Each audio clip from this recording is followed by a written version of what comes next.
my confidence was very low. My own family, my own blood, however, turned against me.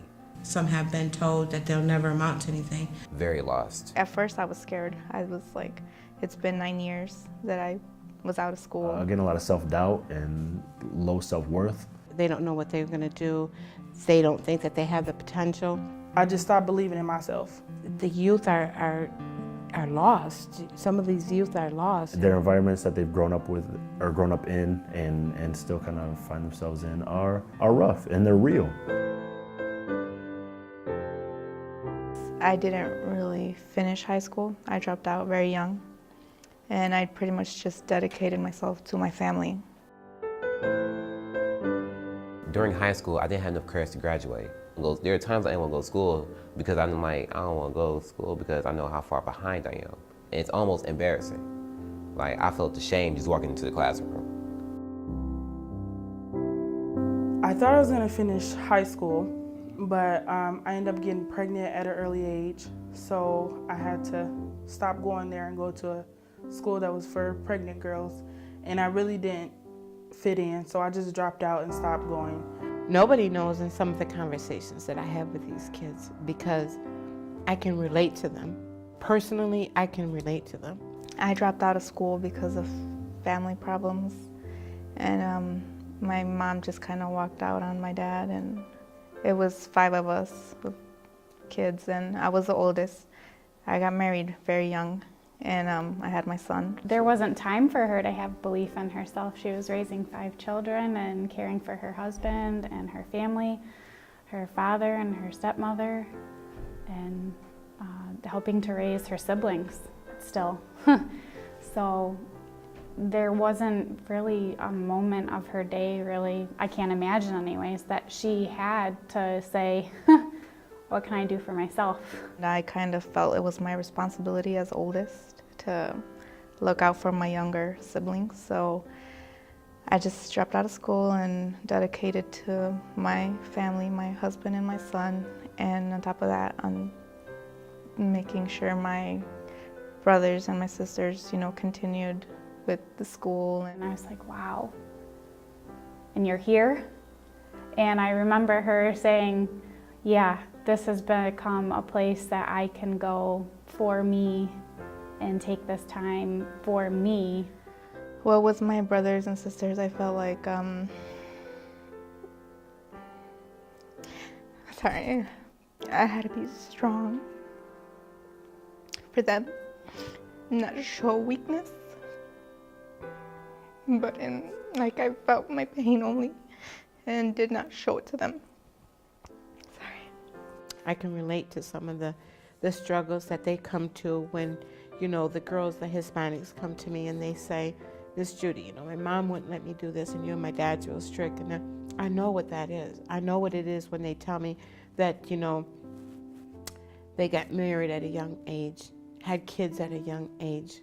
I know that. I know that. I've seen it.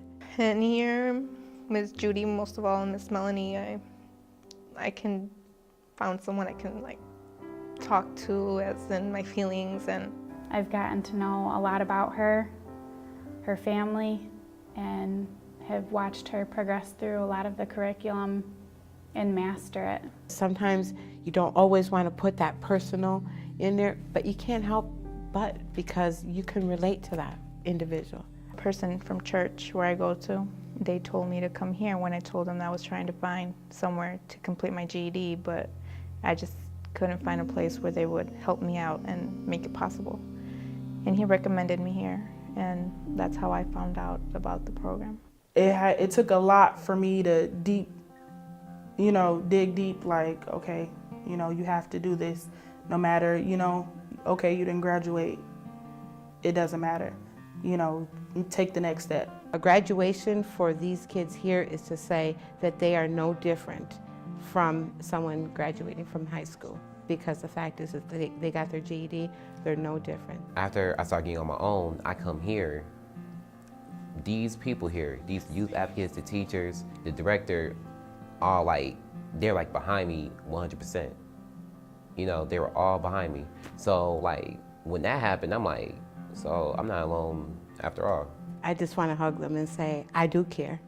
You know what I'm saying? You're not alone. I'm here. That's what we're here for. You've come to the right place. When you feel that you're alone, you've actually come to the right place. This is your last stop. No one is too far gone in here or anywhere, in my opinion. Oftentimes they feel as they are, and they have, again, a lot of self-doubt and low self-worth. But once you see a couple changes begin to formulate in their mind that, I can do this, it's a snowball effect, and then they believe in themselves, and that hope begins to be instilled. You gotta want it. It's not gonna come to you. You gotta want it. One of two things: you gotta want it, and you gotta fight for it. Steepletown is an option for students who can't go to a traditional classroom because we're flexible. We can get you tutors. Yeah, you've got a conference with your children's teachers. It's all right. Come into class, we'll see you 4:30, 5 o'clock. See if it works. Take that risk. It's well beyond just a certificate that says you've completed your secondary education. It's maybe the initial or first time they actually think that they can go into post-secondary and go into college or some type of trade. It's watching that student go, aha, I've got this, I can do it, and I will. And that I will is so powerful, because it doesn't stop in the classroom. As far as their GED program, the programs for women and men, and empowering them and make them feel like, they're not alone and that they can do whatever they want to do.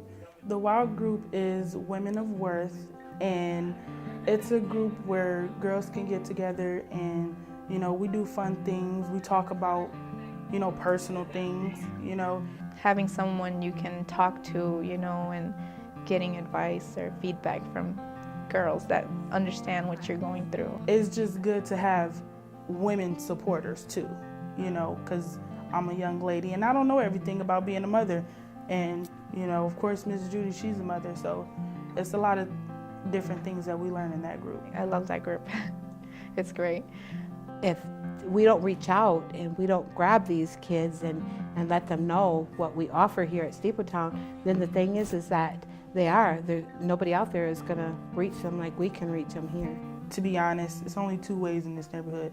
It's either you going to jail, selling drugs, you're pregnant, so it's like you don't have a lot of options in this neighborhood. First day I came here, Mr. Emilio was the first youth advocate I met. The first thing Mr. Emilio said, "You got this, man. You got this." My two main goals and my dream jobs were to be a hairstylist and a registered nurse. And right now I'm going to school for hair and I'm in the nursing field. It motivates me more to want more out of life. I can see myself going to Grand Valley State University, majoring in performing arts. I can see myself doing that. And right here, they did not give me their back. They helped me out. And I'm just so grateful for that.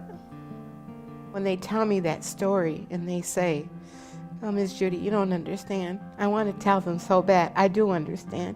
And I'm here to give you that opportunity. I want to open that door for you, just like I wanted somebody to open that door for my son. Intrinsic motivation, I guess. So that motivation that's like within you. Motivation is the key. Education is the key. Confidence is the key to everything. There's nothing you can't do. With that positive mindset and with that belief in themselves, that's the hope right there. And then what we try to provide in our programming is the opportunity. It's HOPE, hope, big hope, huge hope. It's all the hope.